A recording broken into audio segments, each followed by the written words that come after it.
ఏమైంది రక్షణ్?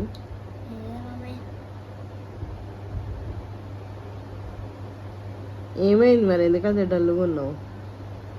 యాక్చువల్లీ మా స్కూల్లో పిక్నిక్ ఉన్నది, డాడీ ఏమో ఒప్పుకున్నాడు బ్లూ థండర్స్ కానీ ఒప్పుకున్నాడు. ఆ డాడీ నువ్వు ఒప్పుకుంటావు అని నాకు doubt. Please mummy, please mummy. Blue thunders ఎక్కడ? హైదరాబాద్.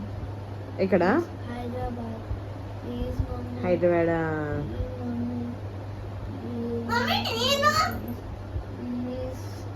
వాడి క్లాస్కి వాడికి బ్లూ థండర్స్ ఉన్నది, నీకు ఏది ఏది?